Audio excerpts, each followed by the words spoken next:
Secrets of a high value man's mind.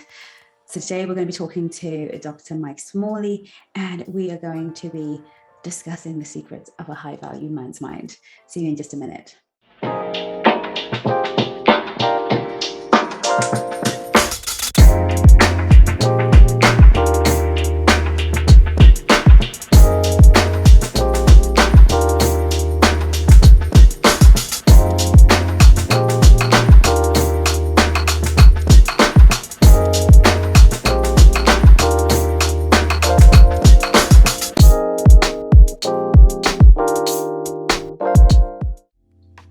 Hello and welcome to the Black Swan Relationship Academy.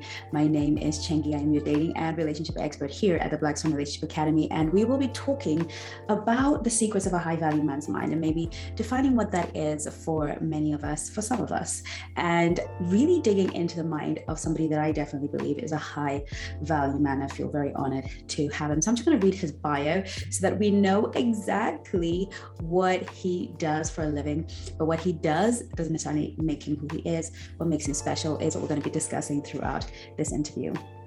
Dr. Mike SMALLEY is one of America's most dynamic speakers.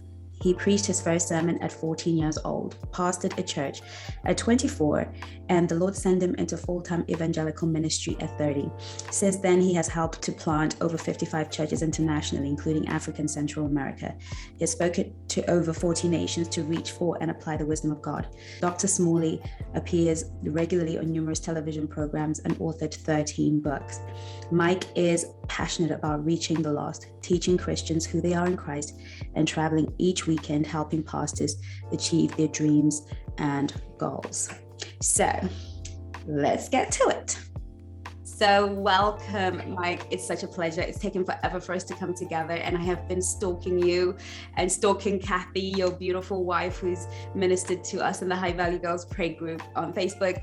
And we finally got you here. I'm so excited. I feel like God's timing is always the best. So I'm feeling like we're going to get some really juicy stuff out of this particular interview.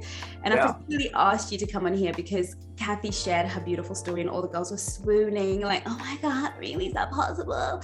And I said, we've got to find the man that's getting all these girls excited, because I really believe that for many women all over the world, Christian, Muslim, women who watch this channel, you are the man that we speak about on this channel. You are the quality of man that we speak about, and your values and your virtues. So we really want you to tell us a little bit, if you're happy to share your story with Kathy so we can hear it from your perspective. Yeah, I'd love to hear it. And welcome again. Well, welcome. Listen, we love your ministry. We love your teaching and all that you're doing around the world. We've been following you, Kathy and I together have for a long time. And so thank you for what you do to help people find the best possible relationship God has for them. And the ones who are already in one, when they meet you, go to a higher level because of your teaching and your encouragement. And it's so needed. So don't stop. Keep it going. And I know you could have 100 other people on here today. So I'm honored to be with you. Kathy and I had an interesting story. She had gone through a really difficult divorce. Her husband eventually ended up passing away. And I had gone through a real painful divorce. And so both of us were, just doing life as single people. Mm-hmm. And we ended up working out together at the same gym. And I'd seen Kathy from a distance at the gym, but I had never spoken to her. I just thought, oh, that's a nice looking girl. She's hot. Yeah. But I went to the gym for only one reason. That was to work out and leave. And I know that, girls have their boxing gloves on at gyms for anybody to walk up to them and mess with them. And I don't want to be that creepy. Yeah, I don't want to be that creepy guy. So I had no intentions of speaking to her. I just worked out and left, and that went on for months. And one day I was working out, and as a good friend of mine named Bruce Jacobson, and some of your listeners know who James Robinson is. He has the worldwide television ministry called Life Today. Well, yeah. And Bruce has been his head producer and CEO for 20 years. And we worked out together every day. And one day, Bruce and I are, running on the treadmill next to each other. He said, the blonde girl that comes in here a lot that you've seen, he said, she's a Christian and she's got a ministry. And he said, and she starts telling me all these things about Kathy. Like, I had no idea. I just assumed that she probably wasn't even a believer. Like most people in the gym that I worked out at were, not believers. And so I didn't think anything about it either way.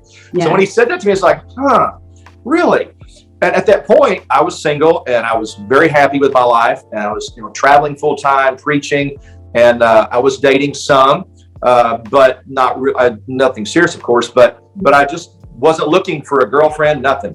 Yeah. But when I realized, wow, and he began to talk about all that she was doing for the Lord. Long story short, that really began to germinate in my heart. And I went home and thought about it for a day or two. And I thought, I'd kind of like to say hi to her. Yeah. So not that I couldn't do it on my own, but Bruce just told me one day, he goes, I took the liberty of, walking over to Kathy and saying that you'd like to meet her. Wow.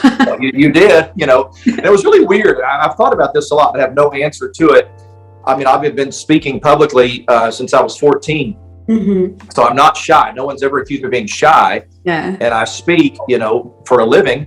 Yeah. But suddenly the thought of going and introducing myself to her scared me to death.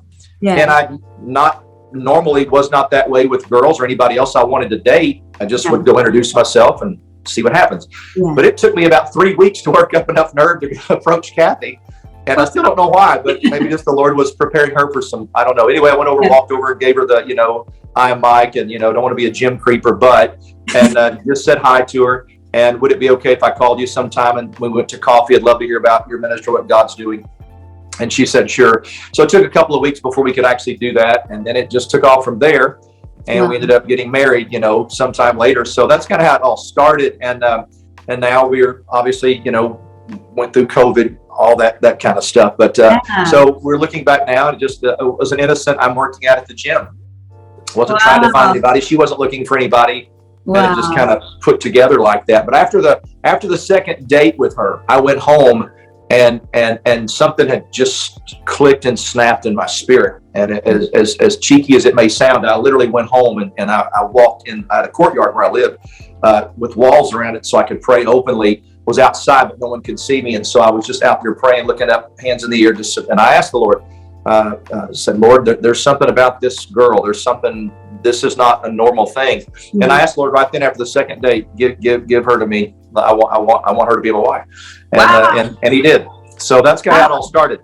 That's fantastic. Innocent, we're working out, and I went over. If she would have said to me, hey, I'm not interested, I probably would have just dropped it then. Yeah. But she was very kind. Bruce had kind of prepped the ground so she wouldn't think I was a weirdo, coming over to bother her. And that's how it started. So it was unexpected, and that we dated 6, 7, 8 months, and then we got married. So it was great. Yeah, that's amazing as well. I love that story. In my book, Position for I Do, I talk about how God is just when a man meets his wife, he doesn't need years, months, and crazy times. Yeah. Usually there's a real knowing in him. Like Adam just was like, this is bone of my bone and flesh of my flesh. I really love that, because I feel like so many women fall into the trap of not being chosen, really, really chosen.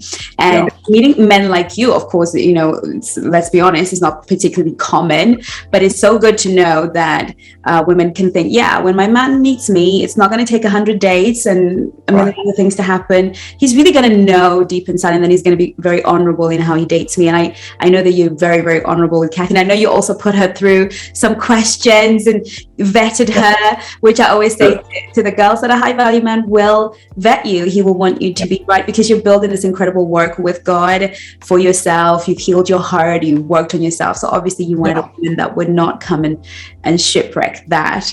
So I love that story. Yeah. And I had been single. I've been living alone for a little over a year when I met Kathy. Wow. So I was very, and she was too. If she were here today, she'd say the same thing. We were both in a happy place groove as single people. Like, I wasn't going home every day wanting to cut my wrist because I hated being single, but I didn't want to be alone the rest of my life either. So it was just kind of out of that a year now of living by myself. Yeah. And then all of a sudden, bang, just out of the blue, here comes someone at the gym that I had been around for months. I could have easily asked Kathy out probably 6 months before, but I just didn't know anything about her. It wasn't looking. It's so interesting how the Lord just one day, hey, did you know that girl over there is a believer? I had no idea. And then something just instantly changed.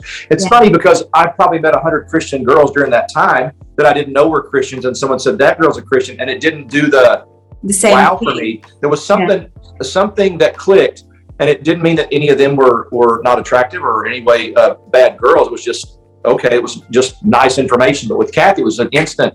I couldn't forget about it. There was something there. So I pursued that. And you did. With the ring on my finger. Yay! And you two are such a beautiful couple. And when I saw you in your marriage, and I've got this thing, it comes with a gift where I can look at a couple, even the pictures, and I know they're right for each other or wrong. It's really weird, but it's part of the gift. And when I saw you two, I was like, this is the most beautiful, most right. You two are beautiful. And Kathy is an incredible human, a woman that we all want to become. I totally adore her. So the both of you just found goodness. And I love how you tell your story too, that you didn't just rush into it. I mean, Kathy's gorgeous, people. We will bring her on the channel and you will meet her, for those of you who haven't met her on this particular channel.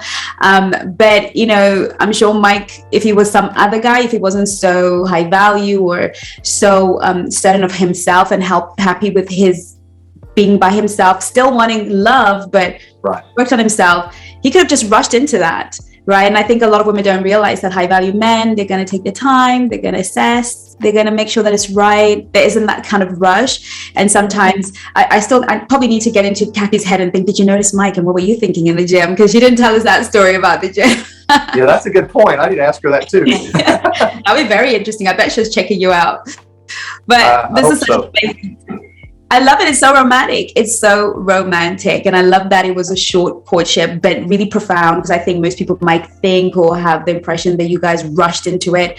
But I know from what Kathy tells me, that you were very systematic, very deliberate, very intentional about the whole courtship process. So it didn't, as a result, need to be really long. And I always say to people, look, it's what you do in preparation, not necessarily the years or the time that you spend, but it's that kind of intense preparation so that you know what you're getting yourself into. So I know we could talk about, I love that you even described it. It's so romantic. It's nice to hear it from a man. It's such a beautiful story. Thank you for asking. Yeah. What you just said also was key for us, is that we're both self-employed.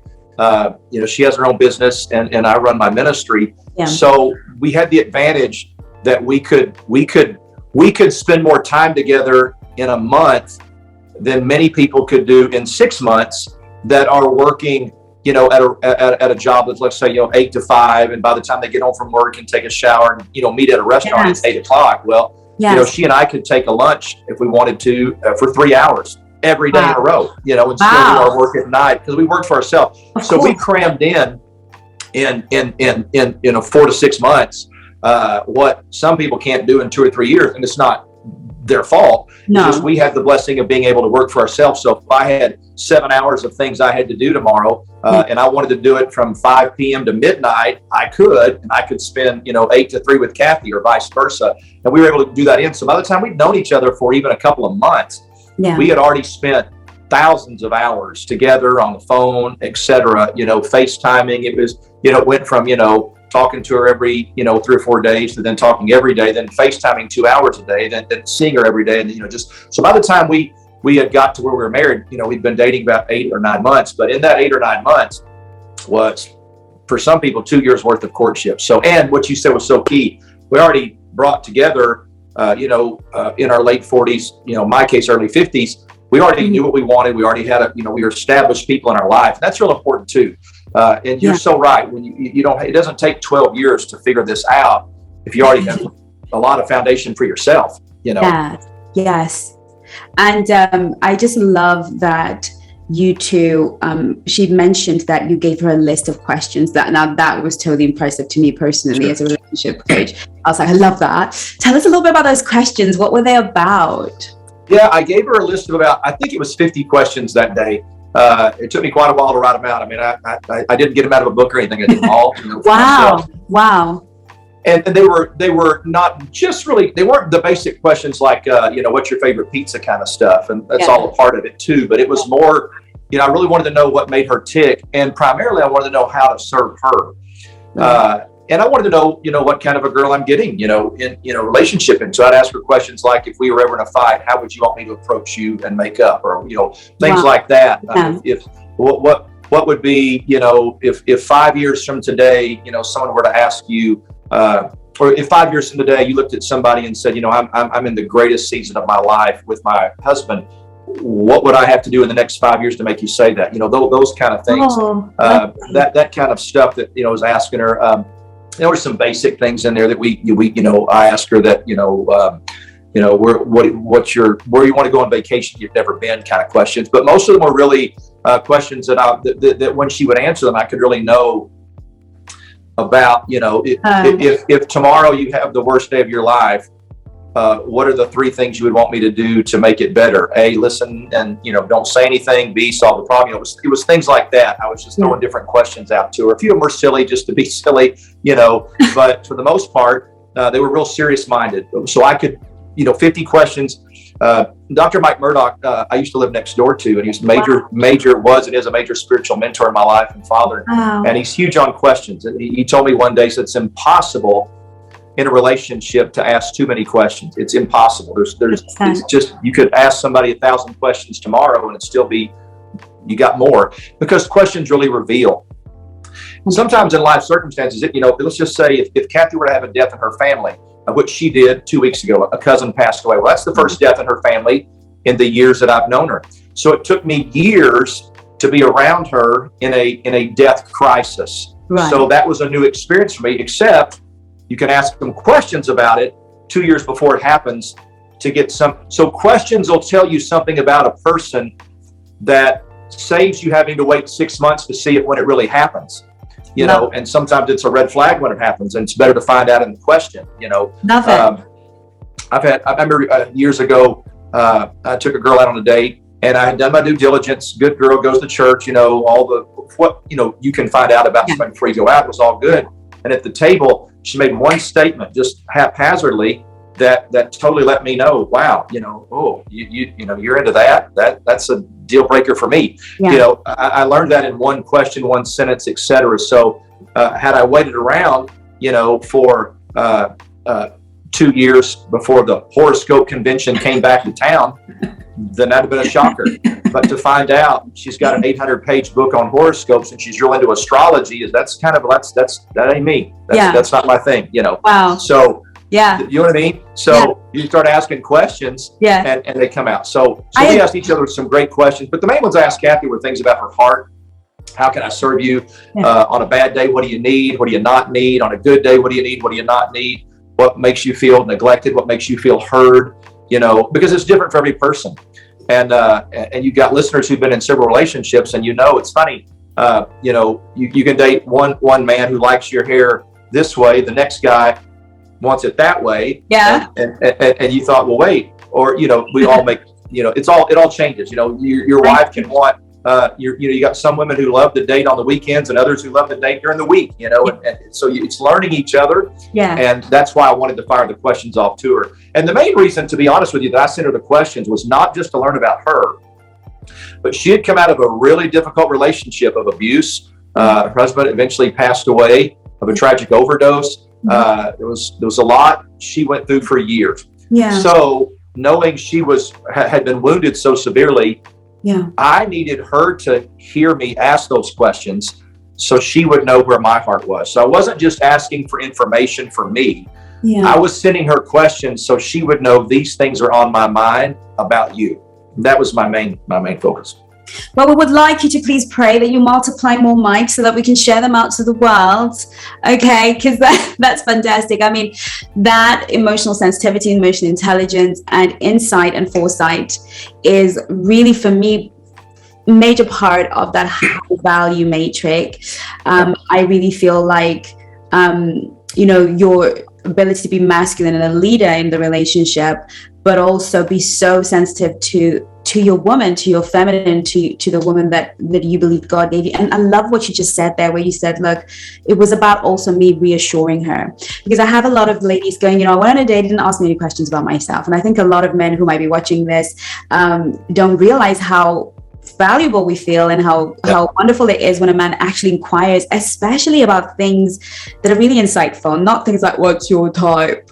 What do kind of those sort of questions, but questions that really have to do with who are you, what makes you tick, what makes you wake up in the morning, what makes you sad, and for you to have that. I mean, for me, what else is high value?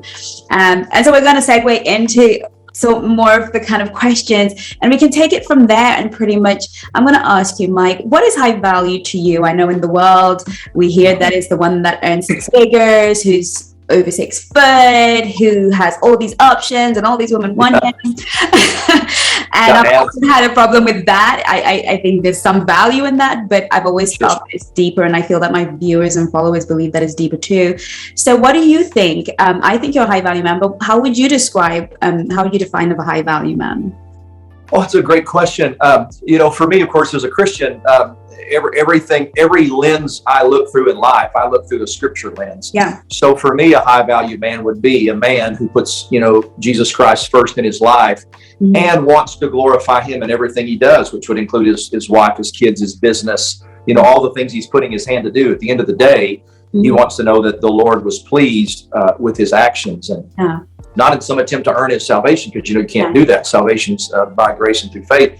But a high value man is a man who, I'll tell you a funny little story about me. So when I went through my divorce, I don't know if you guys watch this guy in the UK or not. You can Google it, but way back in the 70s in the States, there was a guy on TV called Mr. Rogers, and he had a show called Mr. Rogers' Neighborhood. It was a children's show. Okay. And comedians used to make fun of him and stuff. He was really a Presbyterian minister in real life. Wow. And there were several books written about his life. And as a minister, he wrote some books, and they were really, really good. Yeah. So I grew up watching that show. So my mom gave me one of his books, and I was single again, and hurting and bleeding and all that. Yeah. And I'm reading through. It was a biography about his life. He had just died. Fred Rogers. You guys can Google him. And his wife wrote the foreword for the book. Wow. And I'll never forget reading it. The last 2 sentences of her foreword. She said something like this. She said, "Fred Rogers was my hero before any of you knew about him.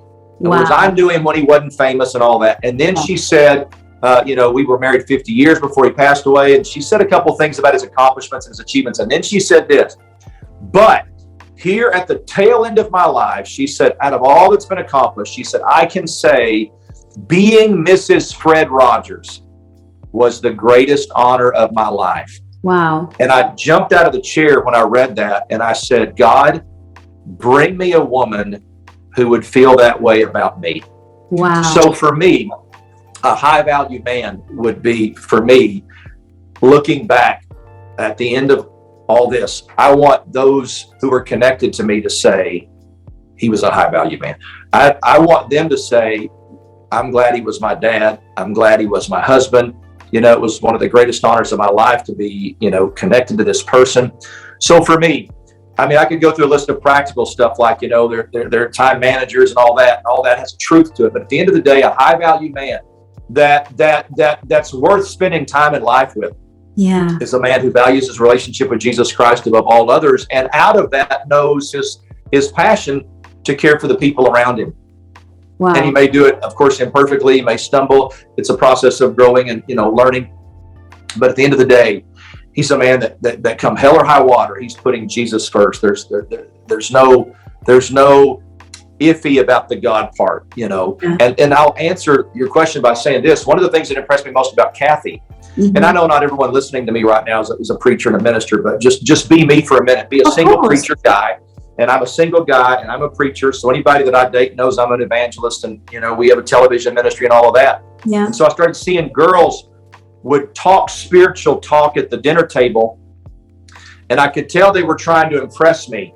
Like, these are the things he must want to hear. Yeah. So, but 2 questions into it, and it would blow up. Like, they'd say, "Oh, don't you just love the Lord, Mike? I've been going to First Baptist Church here for the last 20 years. Oh, that's great. I've known that church all my life. What's the pastor's name there? Oh, I can't remember, Mike." And I'm thinking, wait, you've gone to a church for 20 years? Yeah. And you don't know the pastor's name yet? No, you don't go to church at all. I started seeing that. I was like, you're just saying that because you want me to think you're in church a lot. So with Kathy, I thought really quick, I knew if I got hit by a bus a week ago and died, and a year from now looked over the balcony of heaven and said, "Lord, show me what Kathy's doing." Yeah. I knew she would be serving God independent of me. She had a walk with God that had nothing to do with me. I could enhance it, I could encourage it, but she had her own. Yeah. Well, the high value man has his own. Yeah. So if Kathy got hit by a bus last week and looked at the heaven balcony 2 months from now, I'm going to be serving God. Your high value man knows who he is in Christ, and what he doesn't know, he wants to know. Yeah. And he's learning that. An atheist can be a hard worker, a good provider. An atheist can love his kids, but that's not what a born-again woman of God wants. So high-value man's not just a guy that can give you a Louis Vuitton purse and a Gucci, belt or whatever. Nothing wrong with any of that. Mm-hmm. Your high-value man, first of all, is a man who knows his God and wants to share that God walk life with a woman. That's who you want to look at. So if you're dating a guy and he's good looking and he's funny and he's good to be with and all that, but he cracks his Bible open about once every 6 weeks, goes to church about once every 8 months, and he skips at the slightest little stomach's upset kind of thing. That's not your high value guy. That's a good guy, maybe a fun guy. And I want to say to your listeners too, and I know you teach this and you know this too, just so everybody knows, there's nothing easier in life than to fall in love with the wrong person. Oh, gosh. It's as easy as breathing. Yeah. And there's nothing more plentiful on the earth than an available man or woman. I know some say, oh, that's not true, Mike. I can't. Listen, anybody, you go to the pub tonight, go to the club. I don't care who you are. If you want to leave tonight with somebody and go home with them, somebody will go home with you. There's nothing more plentiful on the earth than somebody single. Nothing. No. And there's nothing easier than falling in love with the wrong person. So that's why you don't base all this on, oh, I sure enjoy being around him. Yeah. There's a million people you can enjoy being around, but they're not high value. Yeah. Love it. That's incredible, Mike. I really feel like you really touched deeply on that kind of spirituality, because we know that there's some men in church who are not necessarily saved. Like you said, they don't even, or maybe they did the prayer, but they haven't really embodied that God relationship in a way that manifests in their lives in such a way that you're sharing that with your partner or even knowing what to choose. And I love what you just said, that it's so easy to fall in love with the wrong person. I don't think I would have a job if it wasn't so easy. Yeah. I think it's so easy, but I love how you put that actually. And it's so true. And I'm just going to say, we're based on something that you said when you went on dates with these young ladies and they knew you were a man of God, they didn't know you were a pastor. And I know a lot of women really, we look up to our pastors. We really, have a lot of my clients who are like, I want to marry a man like my pastor, so I think for a lot of women who are spiritual, love God, they want to be with a man of your sort of caliber and spiritual kind of level. But like you said, you went on a date and, they felt they had to impress and they had to do these big performances. So that leads me to my next question is, a man like yourself, a man who's deeply spiritual, what are you looking for? What is it that set Kathy apart? Because we know she already had a relationship with God. What set her apart? What would you be looking for in terms of a wife? What were you looking for as opposed to the rest? So many of the things that you have taught for years are concepts that never change, no matter what age or, if you're single in your 20s or your 50s. You want to look with someone, that for me, the most important thing was, what's their relationship like with the Lord? Yeah. And do they need me to pump that up? Like, the last thing a chef wants to do is come home after his 8-hour day at work and make a big meal for everybody. Yeah. A massage therapist doesn't want to come home and give everybody a massage at night. The taxi driver doesn't want to give everybody a ride in the country. Yeah.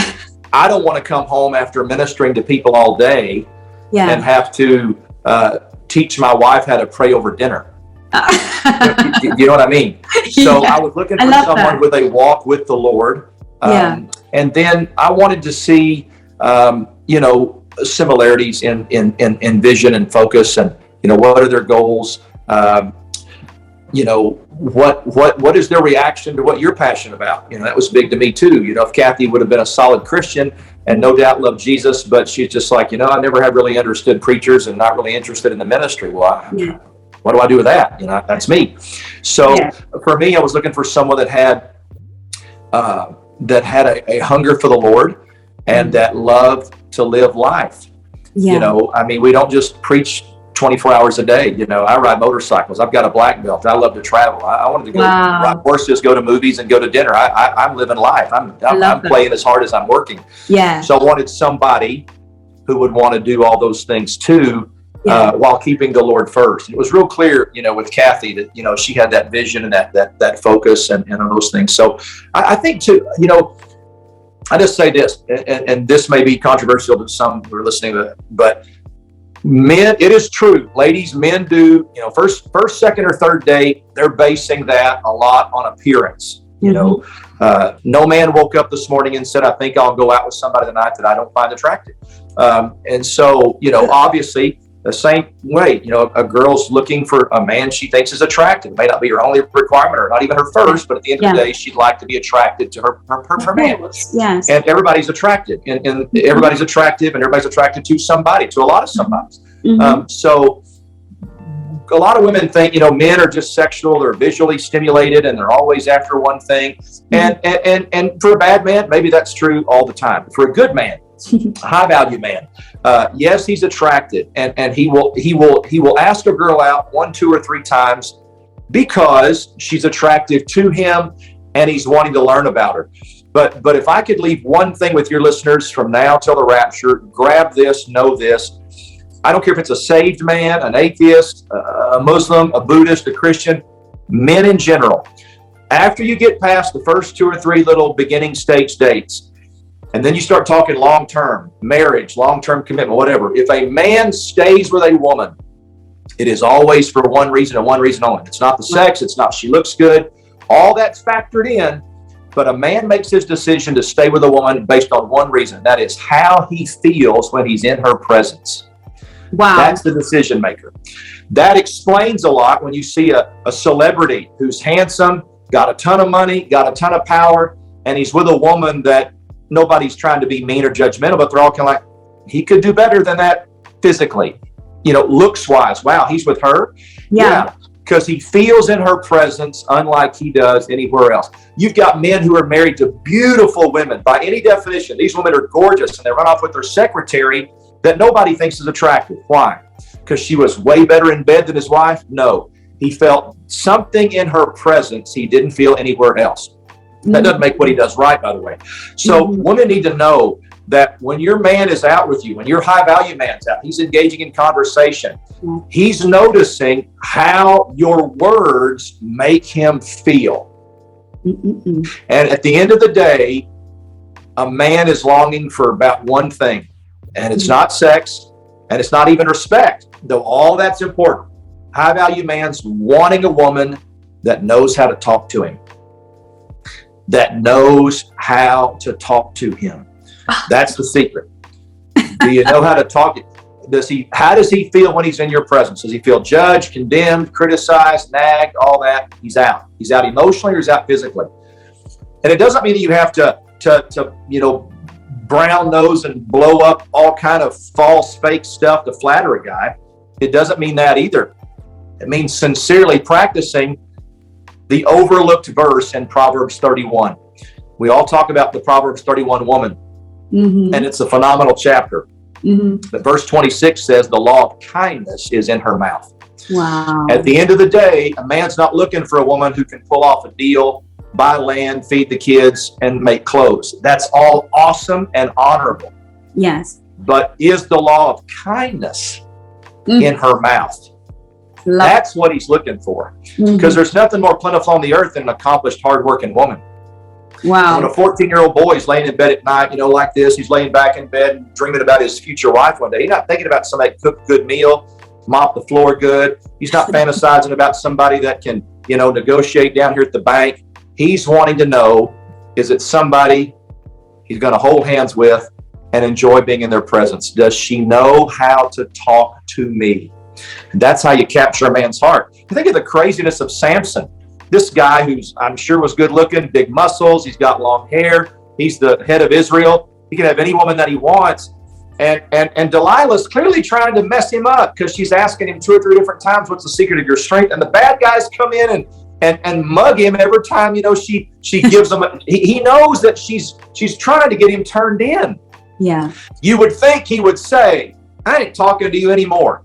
Yeah. But Delilah knows how to talk to that man. And she stays in his bed and stays in his mind and stays in his heart. And her words made him tell her, cut my hair and I'm just like any other man. He lost his life by her words. So I'm just saying that to the power of a Holy Ghost, God-fearing lady. Your words are powerful. When you read in Proverbs chapter 5 and 6 about the young guy who got seduced by the woman, she was married and she said, my husband's out of town. I've got perfume on my bed. Let's have sex all night long. And the Bible says, and she persuaded him to come to his house by her words.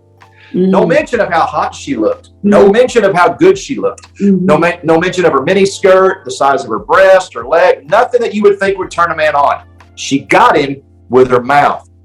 Now, if a bad woman can get a man with her mouth, then a good woman can keep a man with her mouth. The law of kindness. So the high value man. So when I looked at Kathy, I'm like, okay, how do I feel when I'm with this woman? Well, I feel like I could charge hell with a water pistol and win. I feel like I could do anything. I feel like she'd be a safe person to share a failure with.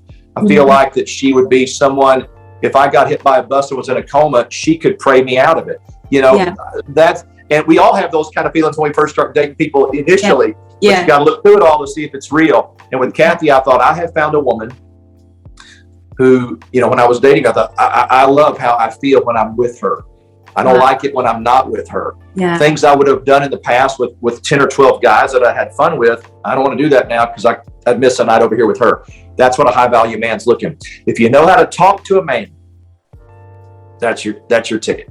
That's your uniqueness is not your appearance. I'm not downing appearance. 100%. All that's important. But if you will learn, if you'd sit down with your man tonight and say, don't tell him you respect him. That's great too. Just say, honey, teach me how to talk to you. He might even know how to answer for a while, but he'll come back to you and tell you, he'll know how he doesn't want to be talked to for sure. So if that law of kindness stays in the mouth, the irresistible woman is the woman who knows how to talk to her man. That's the irresistible woman to a high value man. What are you looking for? What do you bring to the table? Here's my number, he says on the dating app, and you have to figure out what you're going to do with that. What do you say when you really like him and want to be unforgettable on the app, at the party, in the moment? What do you say to set boundaries and standards in a high value, sassy, sexy way and still be taken seriously? What if I told you that we have created a 20-page downloadable PDF full of Black Swan scripts with exactly what to say to him for the unforgettable woman, and it's available now? And if that wasn't enough, what if I told you that I'm giving away a free sample script version that you can use immediately for free? To get both the free version or full version, all you have to do is follow the link in my bio and become unforgettable. Honestly, I'm like, this needs to be a 2-hour conversation because you are just dropping some serious gems here. And I love that it's coming out of your mouth because I say this to women all the time.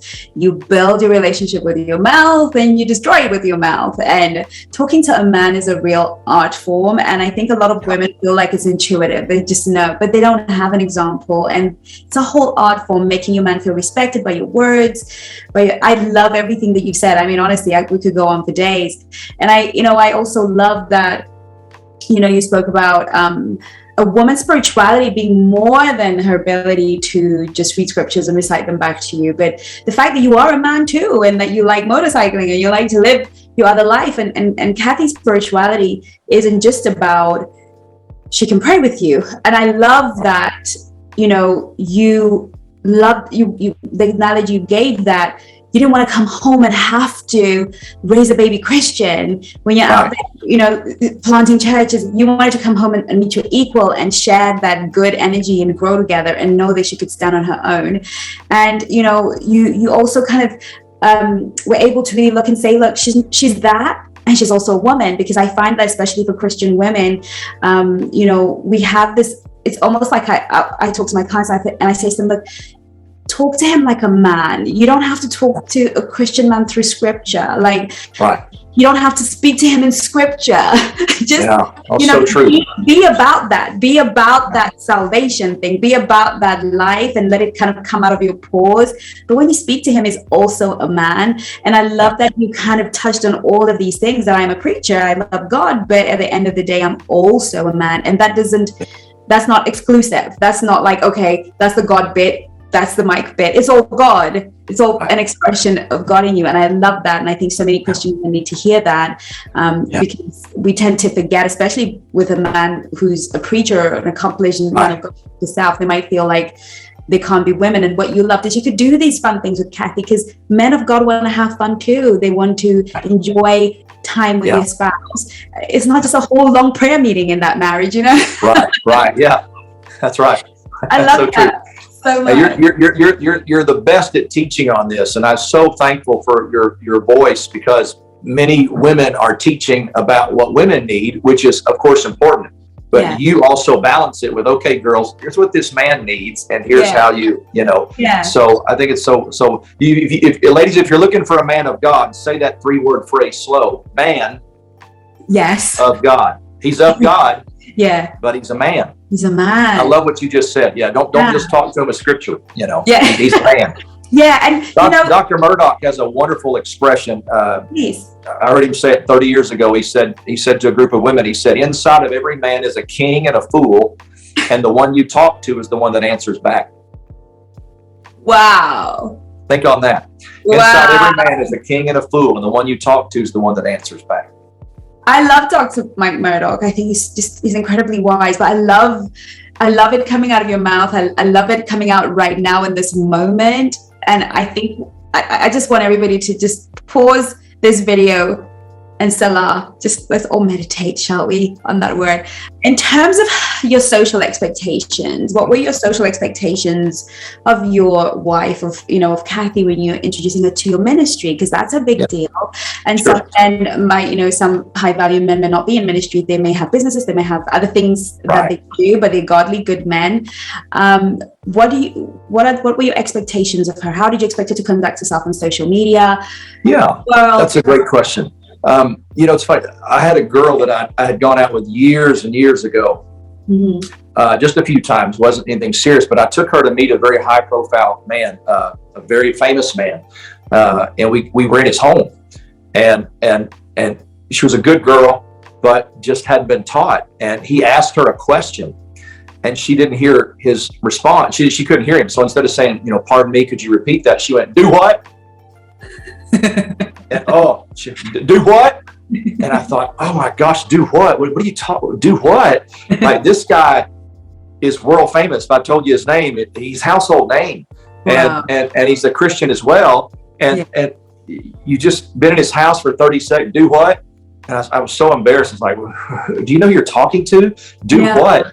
So that's the last time I took her around that guy. But I think high value men, businessmen, you can be a high value man and be blue collar, be a plumber, be a trash collector. It's an attitude, it's a mindset, as you know. And so most guys they'll vet a girl before they take her to mom or take her to a social setting, etc. Socially, for me, I just wanted somebody that would exemplify Jesus, and I didn't mean by that had to be walking around with their hands in the air all the time, but I wanted somebody in a social setting. I'll tell you one example, and I let go to the next question. But another example, I went out with a girl years ago, met her online, Facebook, in church every week. And I had looked at her page, and she's in church every Sunday. Here's me and the kids at church this week. Here's me and the kids at church. And I had not been at the table with her for 5 minutes. And she accidentally knocked something over on the table and took Jesus' name in vain as a cuss word out loud as soon as she did. And I was like, oh, wow, that came out of you just because you knocked your tea over? Yeah. Like, that gave me a whole, I couldn't have you out in a social setting. Yeah. What if I had 4 pastors at the table with me? And, that's a little weird. Yeah. So I started looking at other areas, and I was like, this one's not for me. So it's things like that they'll watch for, and they come out. They, the Lord has a way of, your ladies are praying, your men are praying, Lord, show me anything I should see. And it usually comes out. So just, nothing really important in the social setting outside of the private setting. Same thing, same character is needed. But absolutely. And I love that, because I know somebody might be watching and listening, whoa, he's really on the details.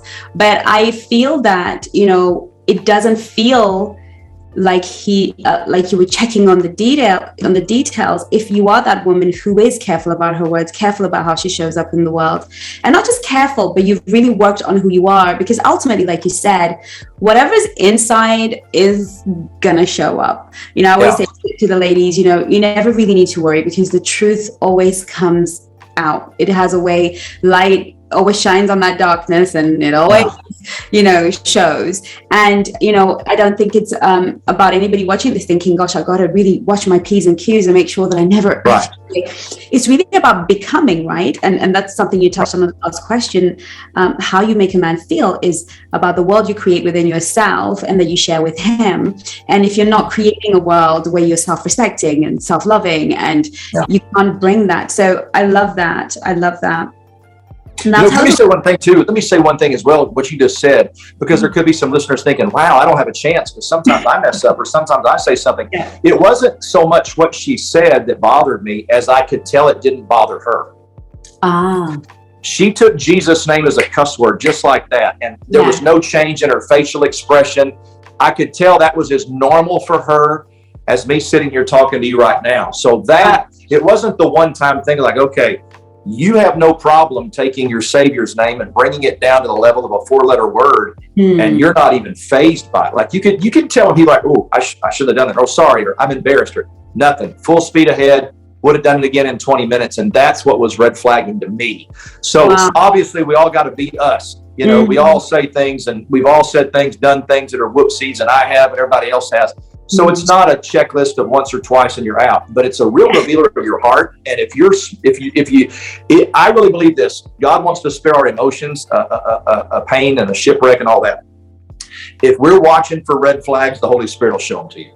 Oh yes, and He'll do it quick. 100%. It's always there. If you're looking for it, if you're being led, it's always there. And it's the fortitude and the character to say, okay, look, you might be beautiful, you might be lovely, or you might be handsome, you might be amazing, but I see that, and I won't pretend I didn't see it. I won't pretend that it's not there because I'm being driven by something a little bit more superficial. And that's the truth about a high value man, is he's just not going to race over it because you're pretty or because all these things. High value men do check. And I love that you clarified that for our listeners and for us ones, because they might think, oh my goodness, I'm out. I love how you put that. But it really was about how she felt about her behavior. I loved that. Loved that. And I think that can be applied over everything. I think at the end of the day, there's a difference between a person that goes, oops, that was, and almost like they're having a self-correction moment. Sure, yeah. That's when we're vetting men. It's very, I still appreciate, whether it's socially or not, even my personal trainer, he knows, he doesn't swear around. Most people don't tend to swear around me. Sure. Not because I kind of tell them not to, but I guess it's the aura is the way that I am. And, it's okay when he says, oops, sorry, I didn't mean to. Then you kind of think, oh, that's good. But if they just keep going, then you think, well, do you not kind of respect the space that we're creating here? And I think we honor people who do self-correct, who kind of, oh, maybe that was inappropriate. And that would have probably saved her relationship life with you if she had kind of been more cognizant, oh gosh, that's sorry. Yeah. That just sort of came out. Thanks for sharing that. Now I want to know more about your emotional core needs. Mike, what are your 1, 2, 3, or 4 emotional core needs in a relationship when you're a high value man? I know you shared with us about how she makes you feel. A few emotions. Yeah. Respect, of course, is huge for men.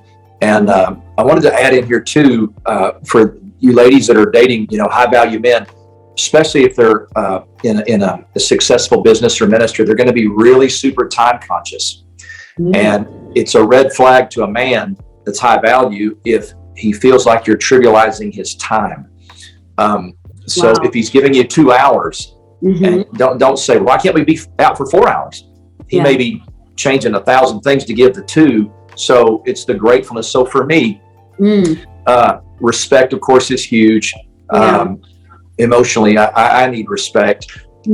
And I need a soft place to land. I'm just talking about just for me. I need to be able to say to somebody, man, I'm wondering about this, or I'm struggling about this, or I'm disappointed in something I did. I'll give you a quick example. This was years ago, but I was in Russia, and I was in a part of Russia at the time. It was illegal to have church publicly, so we were doing underground church meetings. And I was a young guy in my 30s, late 20s, and there was a lady in the room that was blind. A sweet old lady that was blind and couldn't see, and I felt stirred to go over and pray for her. But I was in front of 100 people in a house church, having a secret, hide from the police kind of a meeting. And I felt like, go pray for her, that God will heal her and she would see. And I chickened out. I didn't do it. I kept thinking, well, God, I've never done that before. What if she doesn't get healed? And then she'll be more disappointed and I'll look like an idiot. Anyway, I didn't do it. So it's being able then to fly back home and say, and that's by myself at the time, but to be able to come home and say, hey, Kathy, I screwed up, man. I should have prayed for that lady. And just being vulnerable without knowing you're going to get, oh my gosh, why were you so scared? You don't want, knowing that I would have a safe place. I need that when I want to share what's ticking inside of me. I need for Kathy, and she's phenomenal at this, but for me, that's an emotion. I'm looking for someone I could talk to. Could I talk to this person the rest of my life and have a response that I want? It doesn't mean that I can't be corrected or that I don't ever want, I can't be told, Mike, you blew it. It's not that you're above that. But is emotionally, is this person a safe place for me to land? So men aren't sitting there scared to death that they might get cheated on or whatever, high value man, if you want to cheat on me, go see you, can't stop you, and I'll recover and find somebody else too, whatever, that.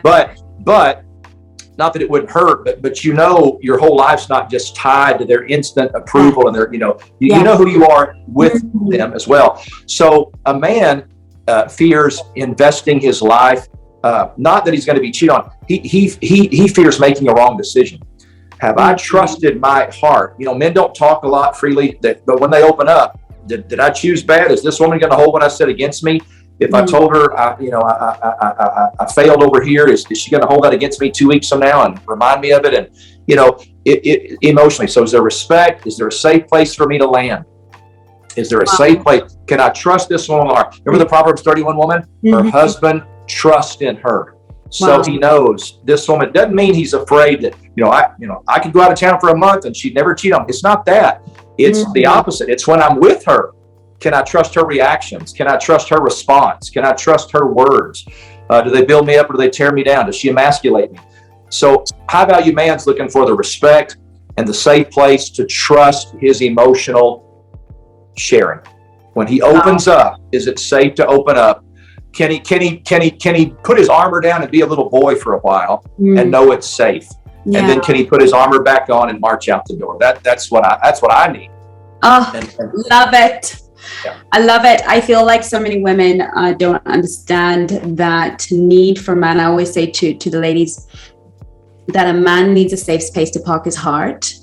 And perfect. I think many people don't realize and understand that need. And I spend a lot of time in my groups explaining to women that when men get up, especially high value men, they are men with purpose, and they're men, and to achieve purpose, there are many battles. There are many, to accomplish your purpose is not going to be like, okay, open doors all the way. There's going to be many battles, many situations like the ones you shared, many losses, many failures, because nobody wins without loads of that.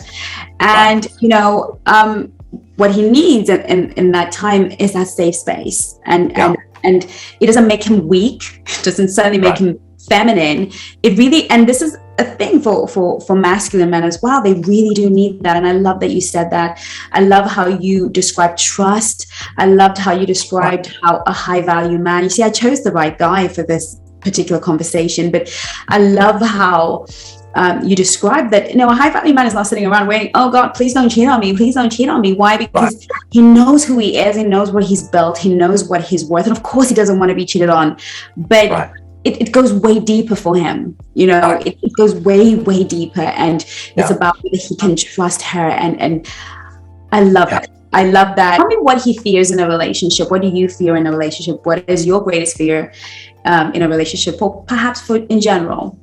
Yeah.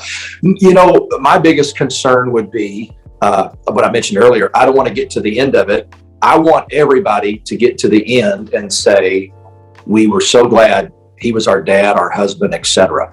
I've always been, when I was a kid, I used to watch people on the news, their husband of 60 years would, get killed in a car wreck, and they'd be interviewed and they're like, yep, he died last night. I was like, there's no sorrow there. There's no, I would want people to be sad if I died, so I want people, so it goes backwards. I've got to be doing what I know I need to do, so they can honestly say at the end of it, it was an honor to be his son, his daughter, his wife, etc.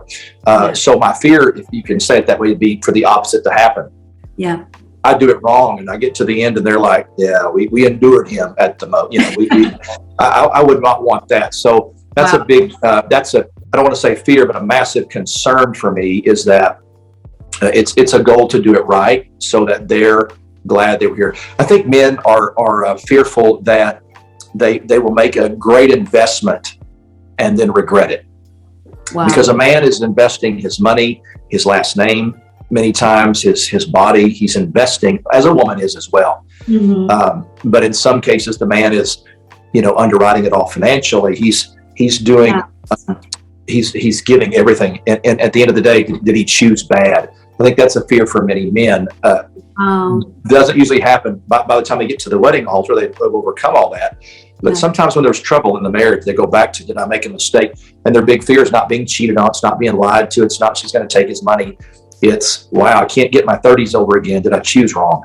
Did I? And it's a thought the enemy uses in an evil way that's really irrelevant. If I were to have that thought today with Kathy, I would rebuke the thought because it's irrelevant. I'm married to her now. It wouldn't matter if I chose right or wrong. She's my queen. I'm going to make it work. That's the mentality you have to have. But I think high value men are afraid.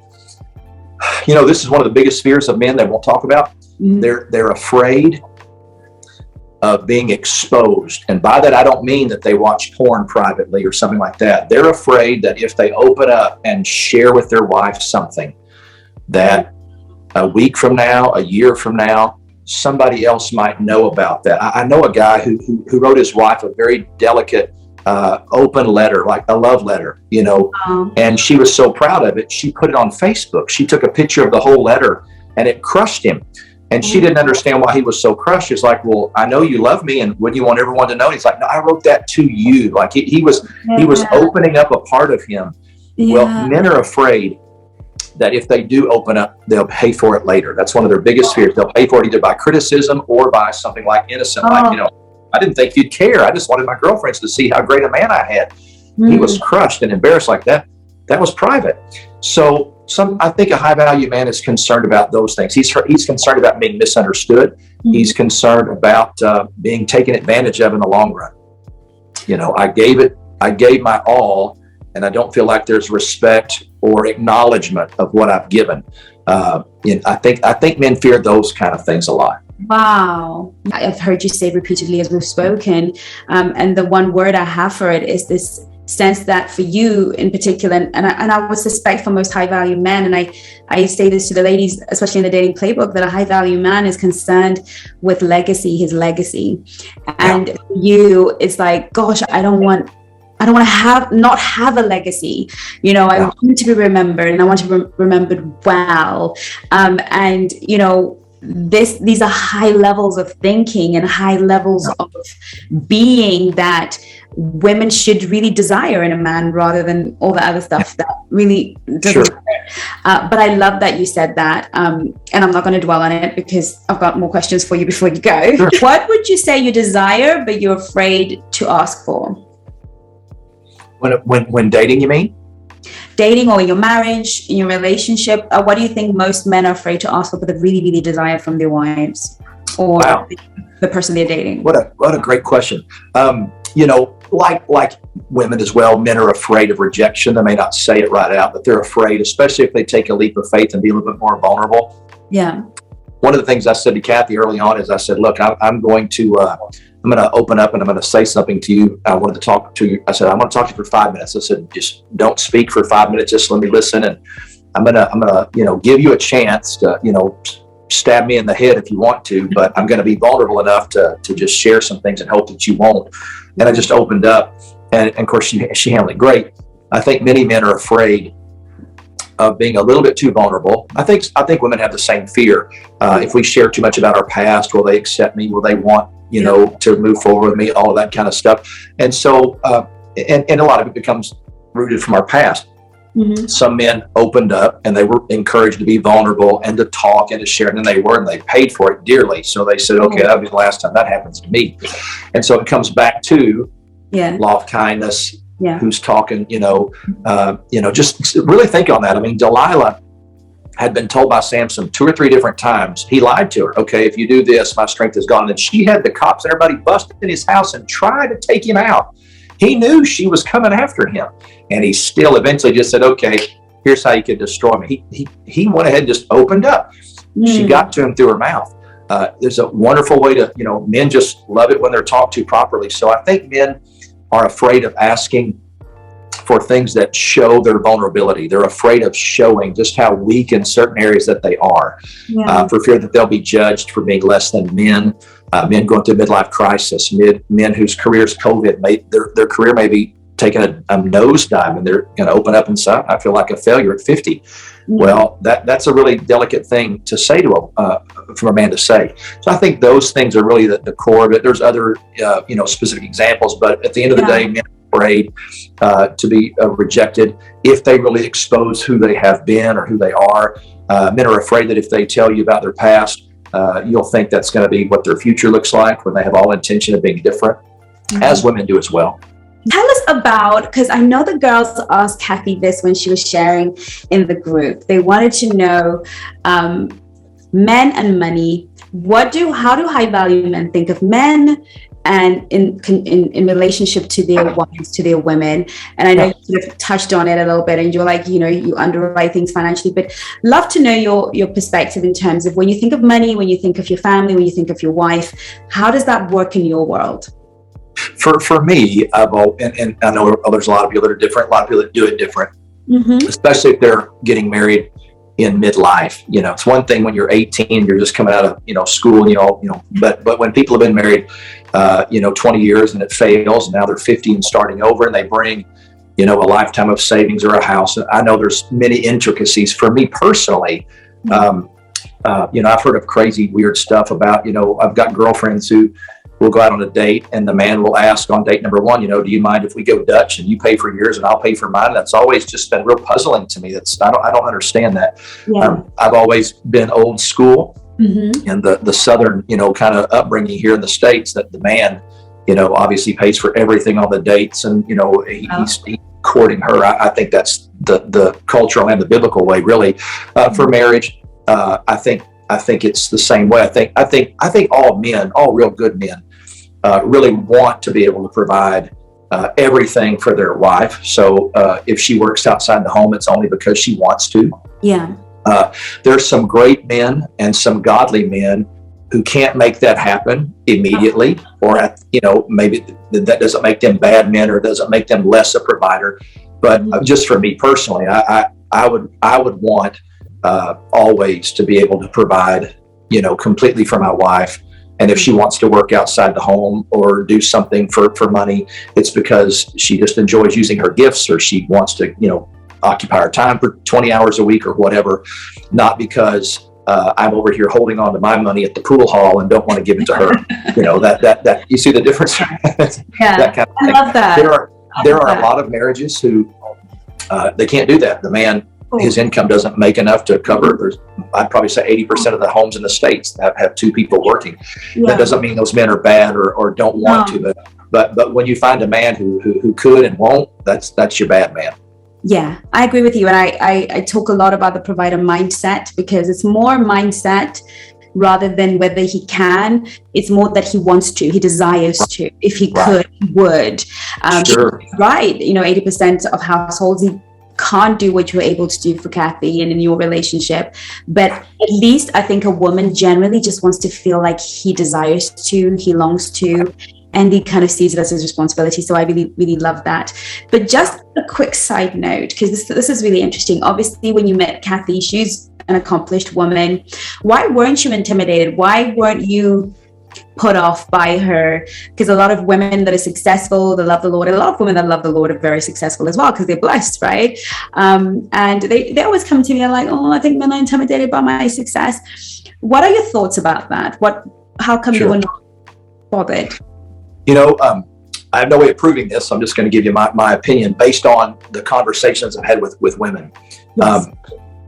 And so first, I wasn't intimidated by Kathy. And I can only just say, by the grace of God, he's helped me to have a self-portrait. It wouldn't have bothered me if Kathy made $10 million an hour or nothing at all. just because I know who I am.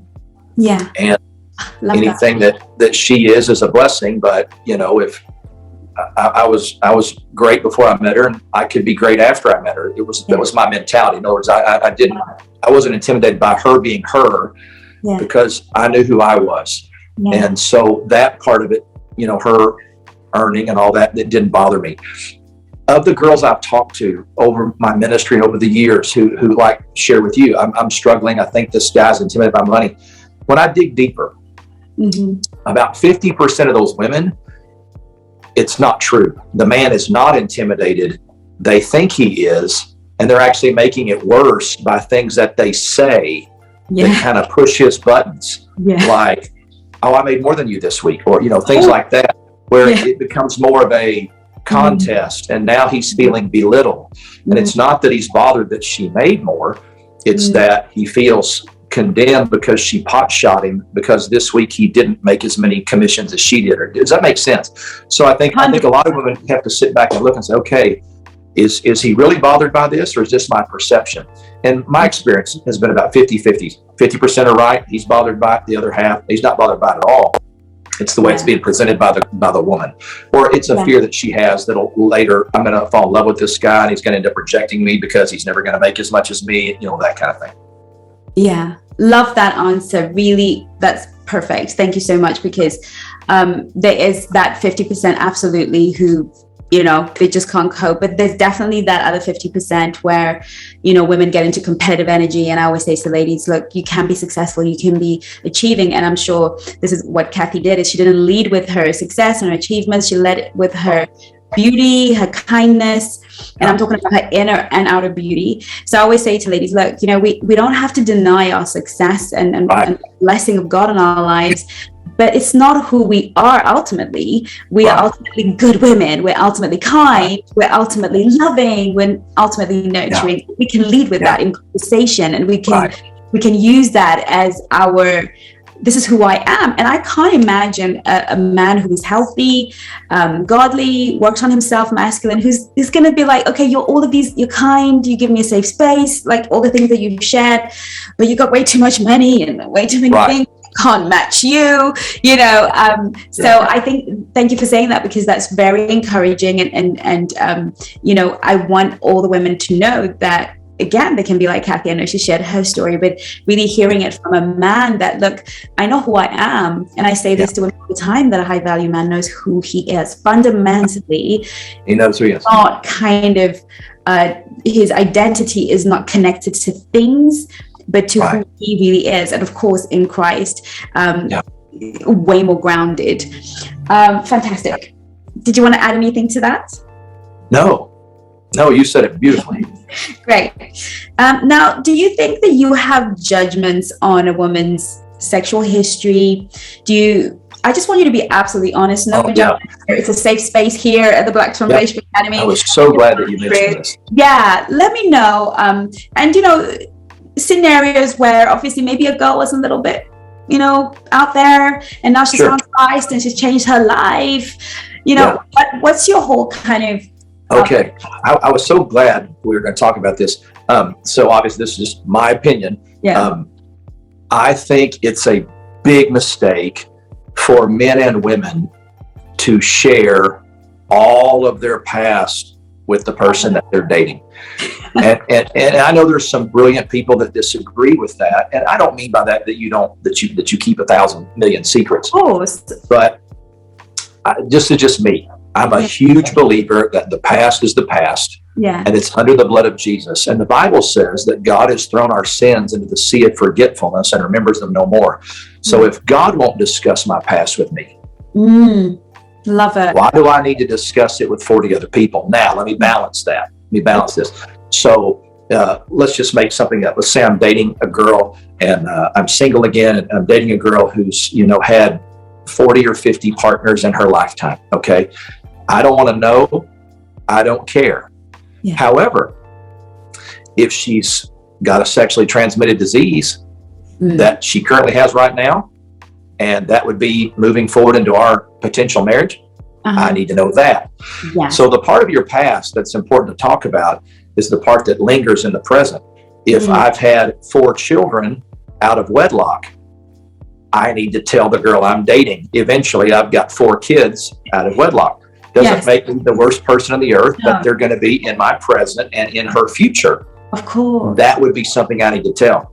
If I had sex in high school with 15 girls and I didn't get any of them pregnant, and I'm 50 years old now, I don't need to talk about that. And I didn't. I'm making all that up. Absolutely, but absolutely. For me, and again, it's okay for people to do. I will tell you this, just from a man's perspective. I dated a couple of girls before Kathy, and on date number 1 with both of these girls, I didn't know them. Like I'm meeting them for date number 1, and they both had been divorced by men who had cheated on them, and that was the first thing that came out of their mouth. Yeah, I just want to let you know I'm divorced. I've been divorced 6 months, a year. My husband was unfaithful to me, and I always thought that's what you lead with, like that's too much TMI. Now, I'm a safe guy to tell it to because I'll never use it against you. But you don't know that. You don't know that. You just told me one of the most intimate tragedies about your life, and we're on date number 1. Yeah. What if I don't go out with you again, and now I blab that to everybody? Yeah. It's too much. And just being pure honest, men, when a woman says, my husband cheated on me, somewhere in the back of his head, he's wondering why. Why did he cheat? You had sex with him once every 10 years? Once every 5 years? You were mean? Or was he just a jerk? Which is it? Now I got to figure you out. See, it's too much too fast. Love 6 months into dating, 3 months into dating, maybe a different story. But stop sharing everything about you to people you don't even know yet. And it creates thoughts. I know people who have said, like, hey, I went through some wild times, and actually, my girlfriend and I, we used to have sex in the parking lot of the grocery store over there. Well, now every time the poor guy drives by the grocery store, he's got a mental picture of that's where she had sex in the parking lot. It's TMI. It's too much. I love that. And then you have women, you ladies are visual, but you're also detailed. So now you're asking the guy, well, what kind of car was it? How often did you do it? What position was it? Do you still think about it? Do you still call her? Now you go into 1,000 different things that haunt your brain. Yeah. So as you can tell, I'm a real past is the past kind of a guy. It doesn't mean that you are not honest in some general terms. You can say, there was a season in my life when I just wasn't really as faithful to the Lord as I should have been. I went down some roads I regret, some sexual, some with drink, some with drug, whatever you want to say, but you don't have to give every detail. I did cocaine on 5th Street at 10 a.m. at the IHOP. You don't have to do all that. I think that's too much. It's too much a load. Confession is the transference of a burden. See, you feel guilty, so you confess. Oh, I feel better. Now the other guy feels burdened. See, there's a time for it and a place, but not on your second date with people. So I say, listen, and I'm talking about for born again Christians. If you're a born again Christian, if you've been born again, then your past is your past. It's covered. So talk about it at your comfort level. You may meet somebody that you feel so safe with. And typically, this is kind of funny, but what opens people up to share their past is when they figure out the person they're talking to's got a way worse one than they do. Right? Like if you're dating a girl and the girl says, well, I've slept with 500 guys. And you go, well, I've only slept with 15 girls. Then you don't mind saying.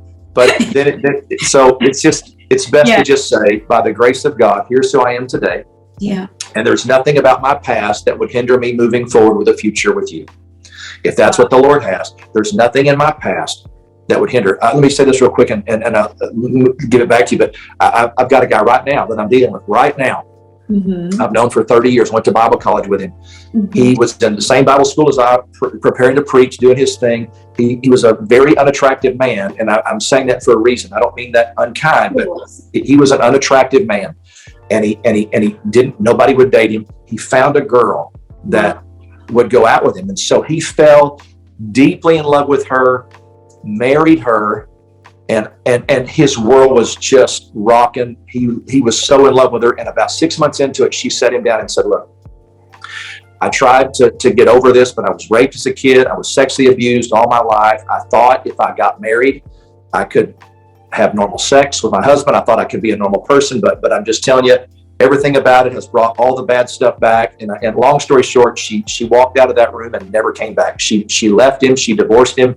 Yeah. It crushed him. It crushed him. He backslid from that, went away from the Lord, went away from church, deeply into drugs, deeply into all kind of wrong stuff, ended up owning strip clubs, bodyguarding for Prince and Madonna, and just went, and today, medically speaking, he's on his deathbed. And I talked to him about 2 weeks ago. But I said all that to say, that was an example of something she should have been forthcoming with. She'd been raped as a child repeatedly and didn't know if she could have a healthy sex life. But she let a man fall in love with her and thought she could just keep it to herself. If you've got something from your past that's going to affect your present and your future, then you talk about that. If it's something that within reason has been there, done that, I'd keep it right under the blood of Jesus. And I told Kathy, I don't want to know anything about your past. Anything. Here's what I said to her: anything you feel like you need to share with me to make you feel better, knock yourself out. But I don't want to know it. Don't need to know it. Yeah. Would rather not know it. And praise God, there wasn't anything major heinous to tell. Yeah. But just for me, I'll take you like you are and move forward with you, and I don't want to know. Oh wow! That's just me. I love that. I love that, and hence why you're a high value man. I love that. I love the balance in what you've just shared.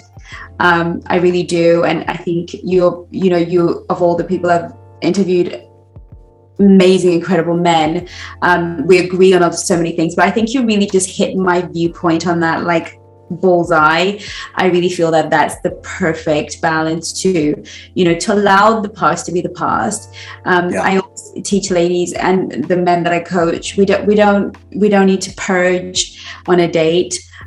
In terms of my ex-husband, my ex-wife, because that just sounds wounded, it sounds painful, and certainly it feels like the other person is being required to mend what somebody else broke, which is very, very unfair.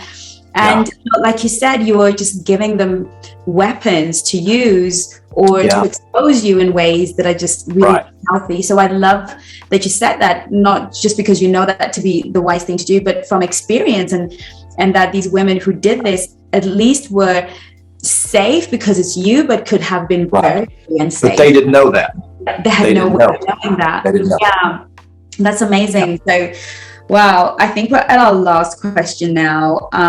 And I'm just excited. I'm just really interested in every single answer you have, because it just takes me places. And I know our viewers are going to love this video. I hope so.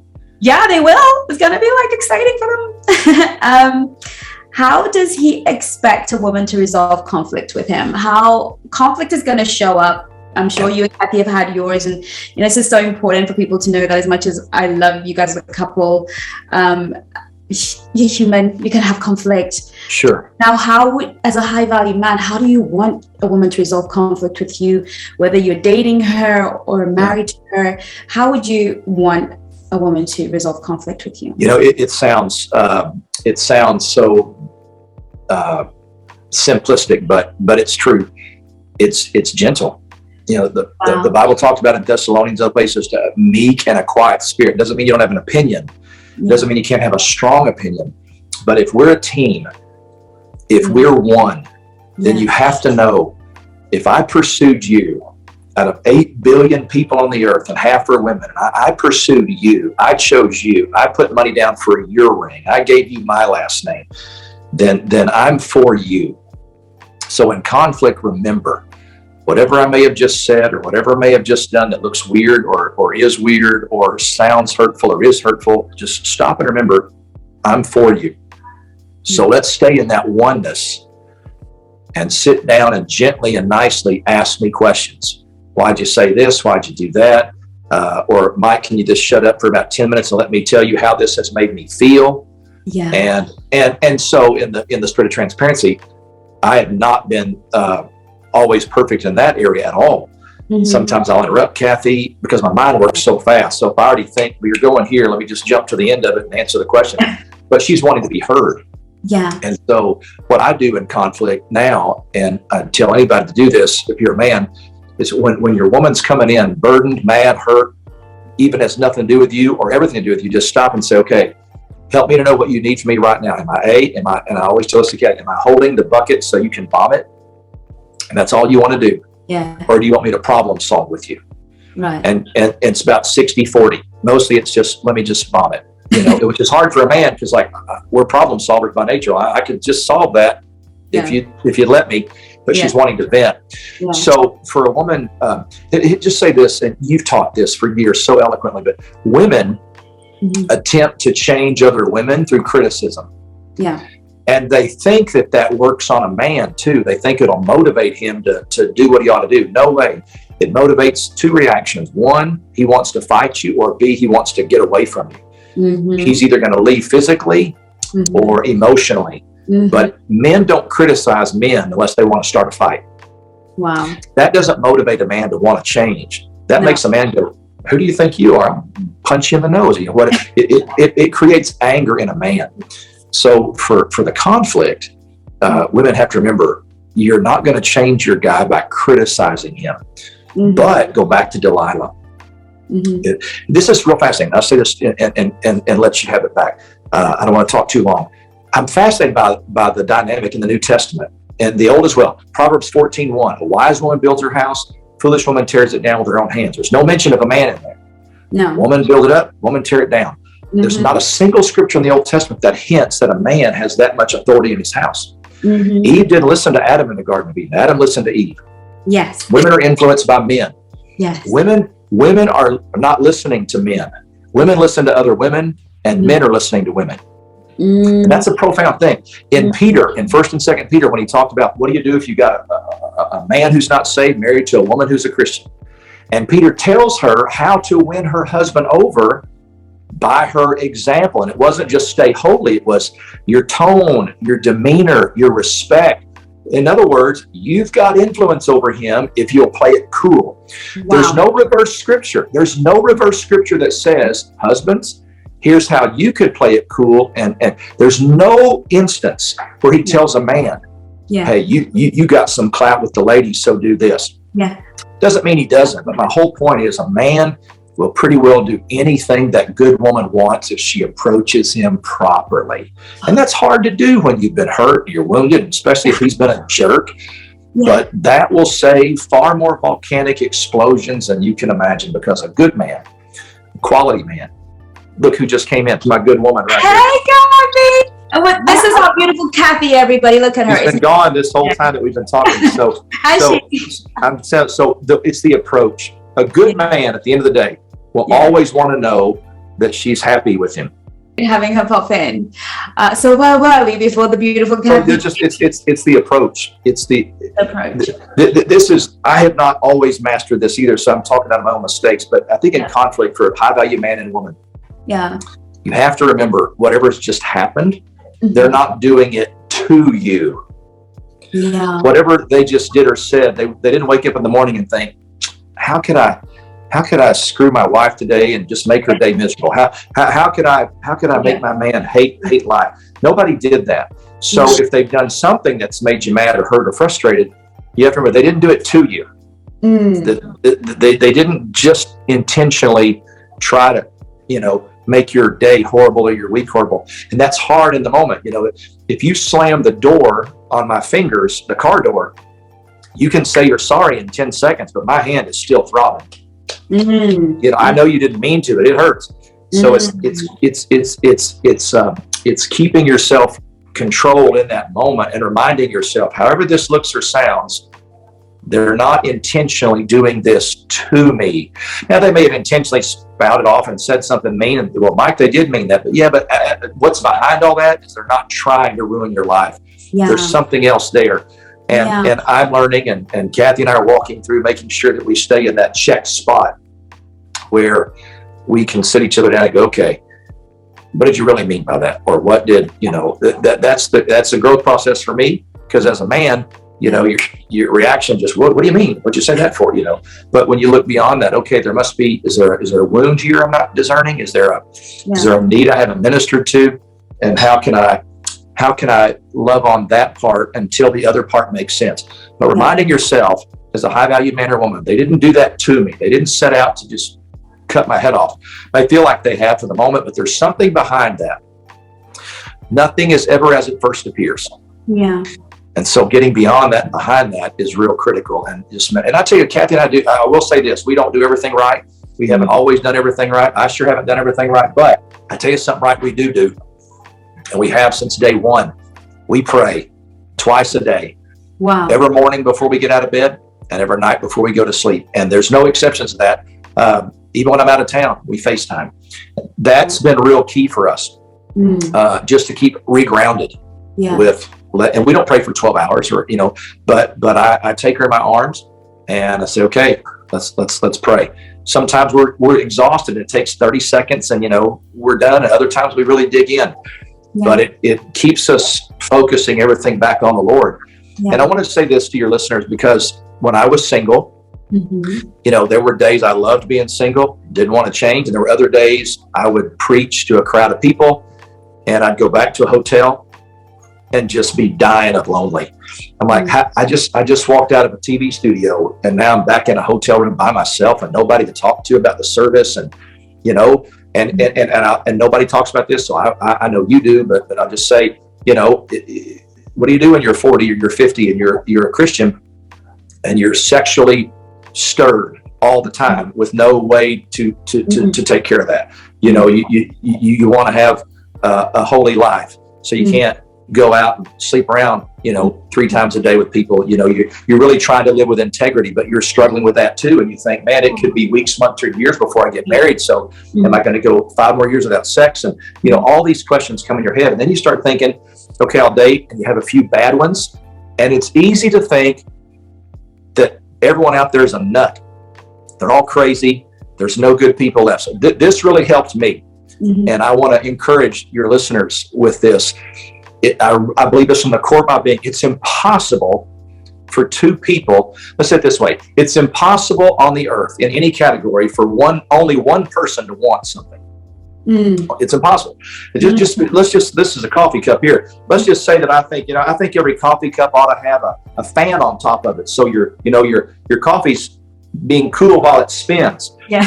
Well, that's weird. I don't know of any coffee cups with a little motorized fan on the top. But if I really wanted it, I promise you this, somebody else in the world has had that idea too. Wow. Somebody else thinks that's a silly example, but so let's just take that with our lives. Yeah. I want a woman of God. I want a woman who likes sex. I want a woman that likes to ride motorcycles. I want a woman that likes to go to restaurants, love Jesus, reach people for Christ, fulfill their destiny. If I want a woman like that, I can't be the only person on the earth that has that desire. Because everything you get on the earth is coming through a person. Anything you ask God for is coming through a human. God, I need a job. Somebody's going to hire you. God, I want a mate. Somebody's got to be alive to be your mate. Everything you're wanting. Lord, my leg hurts. I need a good doctor. Oh, that's a person. Everything you're wanting. I need a new house. Somebody's got to build. Everything's coming through a human. So it's impossible for just one human to be the only one on the earth that wants that one thing. Yeah. So if I want that in a woman, there's a woman out there that wants that in a man. And I'm real big on God giving us the desires of our heart. If you want a godly man, there's one out there for you. You want a godly woman? There's 8 billion people on the earth. God has not been that neglect to not put a whole bunch of people out there that you could live a life with. Yeah. So I want to encourage people, if they're in that place of lonely, or maybe you've had some really goofy, first or second dates and you're like, I give up. We all, even if we ignored the Bible and just went to the practical, there's more dating stuff out there now than ever before, from apps to meet and greets. I mean, man alive, when I was in my 20s, it was, you had to wait till your brother introduced you to somebody. There was no internet. There was no nothing. But just be encouraged. If you're wanting a high value man, I don't care if you're 70 or 17, you're really craving a high value man. I promise you, somewhere there is a lonely, high value man saying, Lord, where's my high value woman? Wow. And the Holy Spirit can make that connection. So the way you feel now, if you're struggling with loneliness or sexual thing, all those things are real. And Christians experience them just like non-Christians, probably more for obvious reasons. But just know that if you want a high value man or you want a high value woman, they're out there. but you can't chase it away with your mouth. I'll never get married. I'll never find anybody. Everybody's a loser. All men are jerks. All women are idiots. If you start talking like that, then that's the trash environment you'll end up with. But if you get up and say, Father, you said, give me the desires of my heart. I thank you. There's a godly woman. You're going to join me to her. You're preparing her. You're preparing me. I call her in. Same thing. I call in my man. That's how that stuff happens. And there's nothing wrong. Yeah, I know I'm talking too much, but when I was single and I was lonely and I wanted not just, I didn't want to live the rest of my life without having sex. And I didn't want to eat all my meals forever by myself. Yeah. But I still love parts of being single. I liked being able to, play my music at midnight in my house if I wanted, and it wouldn't bother anybody. I liked being able to be spontaneous, and if I wanted to go somewhere for 4 days, I just left. There was parts of it I liked. But when you're in that moment and you get to someplace, I'm really lonely.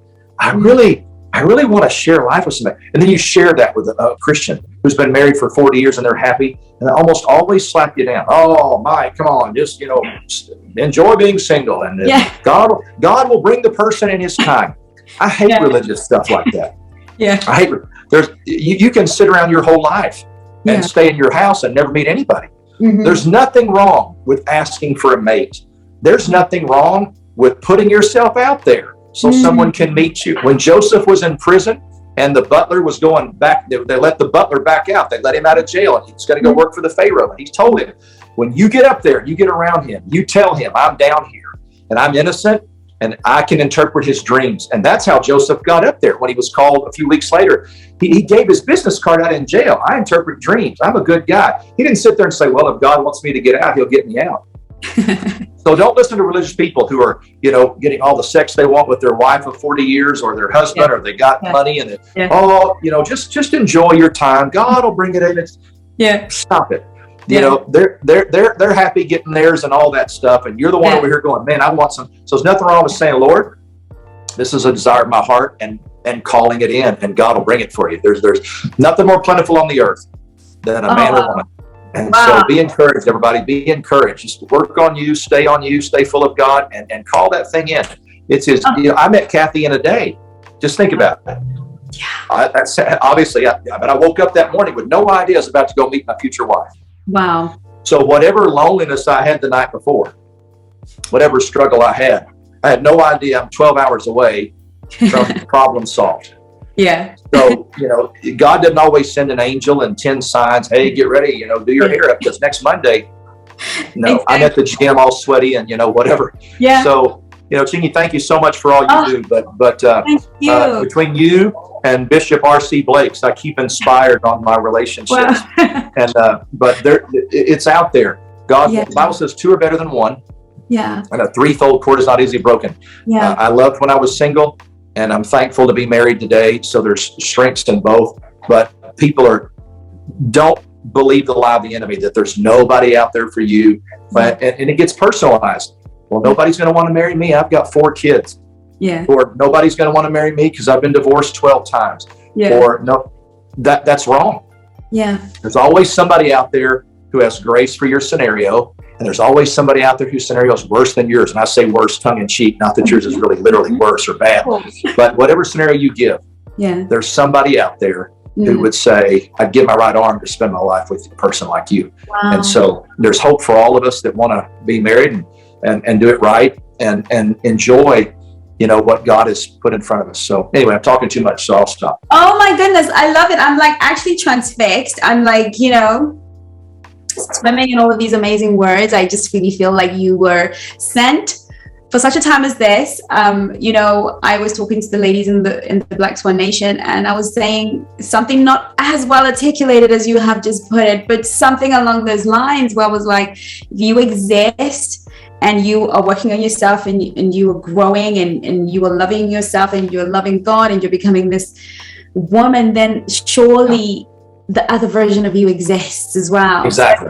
We can't lose hope. And I love that you have said that. And I love that you finished this by really encouraging a lot of women, because I feel like a lot of women are going through it's halfway during the year. Everybody started off positive and feeling great about the options of finding somebody. And it's halfway during the year. And some of the ladies starting to feel like, is this really going to happen for me? And I'm sure some of the men as well. And, I didn't tell you to say it. I know the Holy Spirit did. And it was the best way to end this episode in the most encouraging way. I'm actually blessed personally. And if it wasn't because we're recording, I might do a run around my house and then come back. But I am really, really blessed to have you. Thank you so much. I'm so honored to be on here. Do you mind if I pray over your family and your friends before we go? Absolutely. Please go ahead. Thank you for having me. I love what you do, and we honor you and all of the things that you're doing for coaching and your materials and all that you've got. I want to encourage anybody, if you're a first-time listener to Chengi, or you've been listening for months, get on her website, get your coaching program. She is genius personified, and she's got a touch of God to unlock for you what you're needing in your relationships and what you're expecting, how to heal yourself, how to move forward. So get all her materials and be a part of her podcast often. And so let me just pray for everybody right now. So Father, thank you. Sitting right here in Dallas, Texas, Father, and people listening from all over the world, Europe, North America, Africa, Asia. Father, I pray first of all for anybody that may be listening who doesn't know you as their Savior. You said in your word that if we would confess with our mouth, it's not enough to believe it. It's not enough. If I believe in parachutes and the plane crashes, I still die. But if I believe in one and put it on and put my trust in it and jump out the door, then I'm safe. So it's not enough to believe you exist. It's not enough to believe in church and the Bible and good moral truths, Father. You said if we would confess, we have to say it with our mouth out loud. You said if we would confess with our mouth, Jesus Christ is Lord, and believe that he rose from the dead, we would be saved. So right now, I join anybody listening today, tomorrow, this week, a year from now, on a replay, anyone who needs to, right where they are right now, by an act of the will, they're just saying with their mouth, I confess Jesus Christ is now the Lord of my life. I believe he died and rose for my sins. Fill me now with the Holy Spirit, Lord, and show me what's next for my life. Father, anybody that prays a prayer like that is instantly, according to your word, born again. And Father, I pray not only for those that just gave their life to you, but those who've been walking with you for years. And they're praying for healing from their past. They want a future. They want a mate. They want to do it right this time. They want joy and happiness with somebody they can spend the rest of their life with. Father, that's a desire of their heart. You said in Romans that what the wicked man feared would come upon him, but the desire of the righteous would be granted. So I come into a covenant with them right now for godly women to enter their life, for godly men to enter their life. I call in a mate that's exceedingly abundantly above all they ask or think. I ask you, Father, in the next 30 days, I ask you, Father, let someone manifest in their life. Everyone that would reach out and say, I want to meet my next. Let them have the introduction in the next 30 days and give them an inner witness in their spirit when it happens. Father, thank you for the privilege of being on this podcast today. Thank you for the people that are listening to it, that you're drawing in from all over the world. I decree healing right now, emotionally and mentally, from all abusive conversations, physical abuse, any trauma, divorce pain, any feeling of unworthiness. We curse that in the name of Jesus, and we decree we're complete in you now and healed and whole, and we're moving forward today. We're not looking back. We're moving forward. We thank you for the opportunity to serve you and love you. In Jesus' name, amen. Amen. Amen. Amen. Thank you so much. Thanks. I'm so sorry if I talked too much. I hope I didn't keep us too long. No, it was fantastic in every single way. Thank you so much, Mike. This has been amazing. I feel like been bathed in wisdom. This is so good. Let us know where we can find you on your social media, website, any information that we can have so that we can go and find you and live with you and have a relationship with you digitally. Oh, that'd be great. Thank you for asking. We're on Twitter, on Instagram, and on Facebook, all under Dr. Mike SMALLEY. So that's that. The social media is all Dr. Mike SMALLEY, SMALLEY. And our website is just my name, MikeSmalley.com. Our books are there and all the goodies and stuff. So we'd love to stay in touch with all of you and be a blessing to you in any way that we can. Fantastic. So we all know where we're going to get more of that goodness, because I know that if any one of my listeners and my swans have felt the way that I felt, they're definitely going to want to come and check you out and buy your books and bathe in this wisdom, insight, and grace that you have just deposited right now. And I feel especially lucky because I get to hear it first and then I share with everybody after. So thank you for joining us, and we'll see you again. Well done for coming to the end of this video. What I want to ask you is, what have you learned? What is your takeaway? And what are you going to start practicing right away? Those 3 things are how you are going to get the best out of every class here at the Black Swan Relationship Academy. Please put it in the comments so that we can all have a look. So I can have a look, the coaches can have a look, and I promise you, we read every comment. We may not be able to reply to every comment, but we read all your comments and we want to see how you are growing. And we will see you on the next video.